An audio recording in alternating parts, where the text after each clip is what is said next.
je peux te garantir que tu fais cette erreur au développé couché et que tu laisses des dizaines de kilos sur le côté. Ah, si vous voulez soulever plus lourd et recruter vos pecs, il faut rentrer les coudes.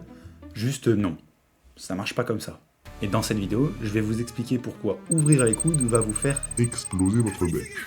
Je commencerai par énoncer les arguments des personnes qui rentrent les coudes, ensuite je les démontrerai, et à la fin, je te dirai ce qu'il faut que tu fasses en fonction de tes préférences morphologiques.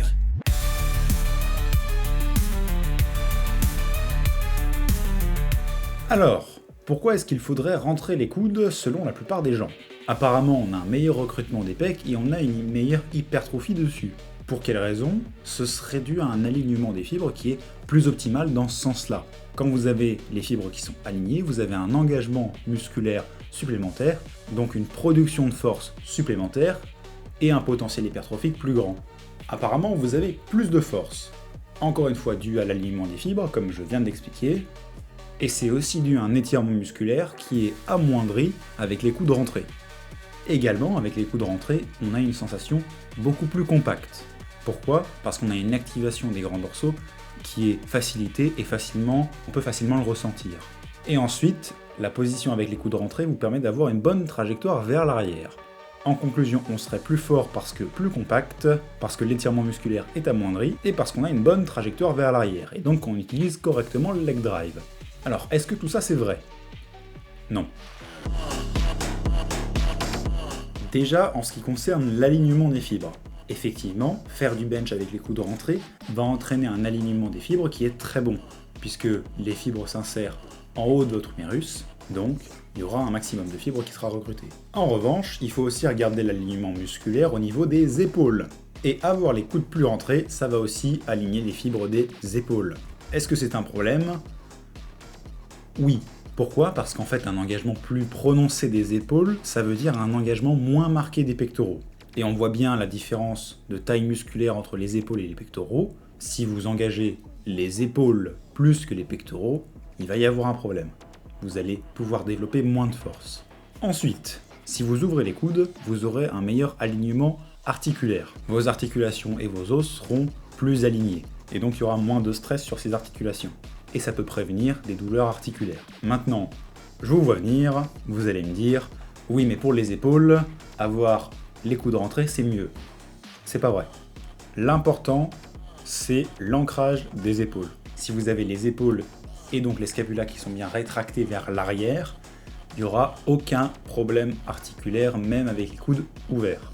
Maintenant, c'est vrai que si vous n'êtes pas habitué à ça, éventuellement rentrer les coudes, ça peut être un peu plus safe, entre guillemets. Aussi, avec les coudes resserrés, on a l'impression d'avoir un très bon ancrage des épaules, parce que comme je le disais, les grands dorsaux sont bien engagés dans le mouvement. On peut bien les ressentir. Mais l'ancrage des épaules se fait pas grâce aux grands dorsaux. Il se fait grâce au deltoïde postérieur et au trapèze notamment. C'est bien de maintenir les épaules vers le bas, mais déjà trop le faire, c'est contre-productif. Et surtout, les grands dorsaux, ils doivent être là en tant que stabilisateur seulement. Ensuite, la trajectoire vers l'arrière. C'est très bien d'avoir une trajectoire vers l'arrière, mais il n'y a pas besoin de faire un Paris-Londres pour profiter du leg drive. Plus vous allez rentrer les coudes, plus votre trajectoire sera longue et oblique. Ce serait dommage de rendre le mouvement encore plus difficile en bas, là où c'est déjà le plus dur. Et en ce qui concerne l'étirement musculaire, avec les coudes ouverts, vous allez avoir un étirement beaucoup plus marqué.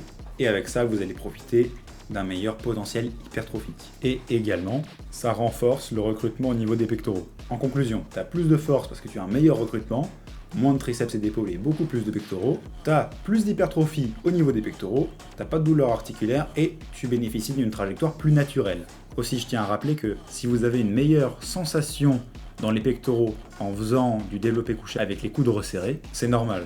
Le mouvement est plus grand, il y a plus d'amplitude, et donc il y a plus de moments où le muscle est en train de travailler.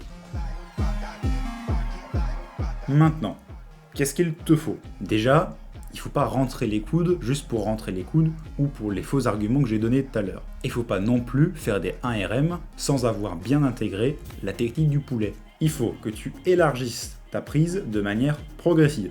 Donc ça peut être 1 doigt par semaine ou 2 doigts maximum par semaine, jusqu'à ce que tu trouves l'écartement qui te convient, que tu ne trouves pas bizarre, que tu ne trouves pas désagréable et là où tu te sens fort.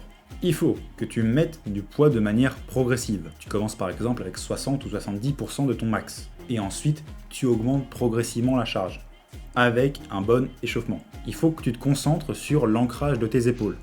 C'est le plus important. Tes épaules, elles doivent être ancrées dans le banc, vers l'arrière, à tout moment dans le mouvement. Parce que si tu fais pas ça, tu vas avoir un mauvais recrutement et tu vas avoir potentiellement des douleurs articulaires. En gros, tu vas pas bénéficier des avantages que ça peut offrir. Et si tu te concentres plus sur avoir les épaules en arrière plutôt que vers le bas, tu vas voir que tes coudes vont naturellement s'ouvrir un peu plus. Parce qu'avec les coudes resserrés, c'est très dur d'avoir les épaules en arrière. Maintenant, en fonction de tes préférences morphologiques, si tu as les bras longs, tu vas pas forcément avoir la même prise que quelqu'un qui a les bras très courts. Donc, de manière générale, ceux qui ont des grands bras, ils vont prendre une prise large. Déjà pour limiter l'amplitude, et aussi pour éviter d'avoir une activation des triceps qui est trop importante. Pour ceux qui ont des bras courts, vous pouvez toujours prendre une prise très large pour réduire encore plus l'amplitude et rendre le mouvement plus simple, mais il y a une possibilité de prendre une prise plus resserrée. Donc, si je dois conclure, au fur et à mesure des semaines, trouve l'écartement qui te convient, trouve l'angle d'ouverture des coudes qui te convient, et trouve la trajectoire qui te convient. Au plus tu vas pratiquer, au plus tu vas être à l'aise, et au plus tu vas être fort.